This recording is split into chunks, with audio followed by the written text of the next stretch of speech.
in 3 John chapter 1, in verse 1, it says, "The elder to dear Gaius, whom I love in the truth. Dear friend, I pray that you are doing well in every way and have good health, just as your soul is doing well. Indeed, I was overjoyed when brothers came and testified to your truthfulness because you are walking in the truth. I have no greater joy than when I hear that my children are walking in the truth." And so we can see that, whether it's a parent and you raise your children to be lovers of truth and they stay in that, that brings great joy. And to this very day, when you find people that respect the truth, that love the truth, is indeed refreshing and it's very encouraging. Verse 5 says, "Dear friend, you are being faithful in what you're doing," talking about Gaius, for the brothers, "even though they are strangers. They have testified before the church about your love. You will do well to send them off in a manner worthy of God. They went out for the sake of the name, accepting nothing from the Gentiles. Therefore, we have an obligation to support such men so that we may be co-workers for the truth." So we all work for the truth if we're lovers of truth. We see here that these brothers were strangers, but yet they were promoters of truth, they were Christians, and so they were family members to Gaius, and he was doing all he could to support them. These ones that came, they were not looking to get money from the Gentiles, they were trying to promote God's interest. And so we have an obligation for such ones to help them, even if it means financially, to help them so they can keep on, and we can be a share in their great activity. And so it shows the family love that there is, even for strangers, but who are Christians, that family feeling is there. Verse 9, it says, "I wrote something to the church, but Diotrephes, who loves to be first, does not welcome us. For this reason, if I do come, I will call attention to what he is doing. He is disparaging us with wicked words, and he is not content with that. He also refuses to welcome the brothers. He even hinders and puts out of the church those who wish to welcome them." So even though Gaius was doing fine and there were some fine situations going on there, you had this man Diotrephes who had power, and he loved to be first. Bad combination. And so anyone that he felt threatened at being first, he was acting inappropriately toward them. He was speaking disparagingly, speaking lies about even the apostles, trying to protect his position. And the brothers that would come to them, he would hinder anyone from welcoming them. And if ones welcomed them, they would throw them out of the congregation. All because of his desire to be first. And this is what happens when it doesn't matter. When people have their desire to be first, truth does not matter. It's all about protecting their interests, and they'll do whatever, tell lies, even engage in violence to maintain that first position. And so we see as Diotrephes, many fake Christians have used a seeming authority they may have in a church or whatever, and use it as a means to be first. And when they get that power, they use every dynamic to protect their interests on anyone they think would threaten that, speaking lies against them, and threatening throughout anybody that would even say a word to them, to even speak to them. No mercy, no love, because it's not about God, it's about maintaining a first position.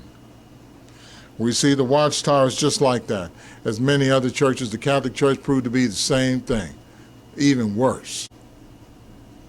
See, this is unlike men like Moses, the meekest man on the earth, one of the meekest men ever to come on the earth.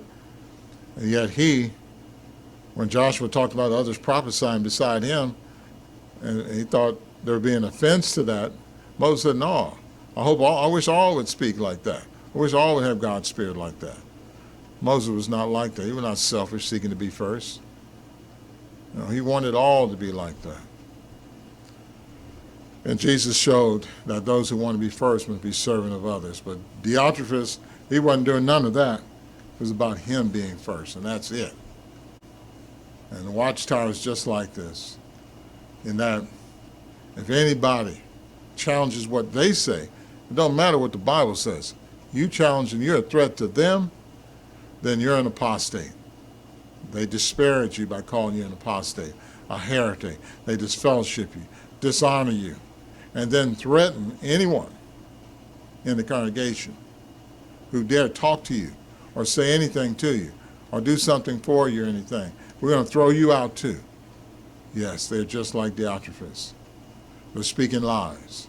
And how do you know that their motive is about being first? Because they're telling lies, and then when called on the carpet to prove it, what happens? See, I'm not going to try to answer your question on Daniel because you've already received the letter. Well, you should be able to answer it since you are, you believe it, then you should be able to answer it. You can't force me to answer if I don't want to answer. I've already told you I do not want to have a conversation with you about that letter. Well, I'm just asking you, I'm not talking about the letter, I'm talking about the scriptures. Well, what does God say? Well, Daniel 4:22, he says, he told Daniel to tell Nebuchadnezzar the tree is you. So do I have permission to add to that, to go beyond what God said there? Do I have permission to do that? Okay, I'm sorry. I have to put you on hold again. It seems you don't agree with most of our teachings, and so I think whatever I say, you're going to try to refute, and it's going to be a debate. Well, I'm supposed... So I want to avoid a debate, and I'm just going to let you know that I will not be speaking with you. Well, they can't prove it because it's all lies, because it's all about them. And then they don't want anyone to welcome such ones because it's a threat to them. Because they've got 8 million followers. They got all this power. They're trying to protect it. And so they're going to put extreme punishment on anyone who even dares talk to someone that they've claimed to be an apostate. And so they fall into the pattern of Diotrephes because they want to be first. They want to be first. And so they're going to go to various means, not the Bible, but their own means to prevent themselves from being challenged. Verse 11, in that same chapter and book, he says, "Dear friend, do not imitate what is evil, but what is good. The one who does what is good is from God. The one who does what is evil has not seen God." See, this is why we don't invest in humans, of trusting in humans. Humans could go wrong. God sets the standards of what is good. So we're looking to God. What are the standards? We stick to that. I was brought up, I thought, to believe that right is right, that wrong is wrong, no matter who it is. But I found out quickly that standard does not apply to the Watchtower. And so therefore we can see a failure to apply verse 11. But see, when you focus on what's right, you can't be deceived. When you focus on God setting the standard of what's right and wrong, then you're not going to be misled by such men like Diotrephes, like leaders that would take such liberties. So that's the key ingredient to being a Christian. You got to stick to what the Bible says. You got to stick to the standard of good. You cannot trust in men for that standard. You cannot say, well, this person over here did this, the Pope did this preacher did wrong, and this and that means it's okay for me to do it. You can't say, well, the Watchtower said this, well, that makes it right. No. You let God set the standard. You hold to that standard, and then everything else falls where it falls. Who's right is right, who's wrong is wrong. And you don't worry about who's saying what or whatever. You stick to the standard. You imitate what is good.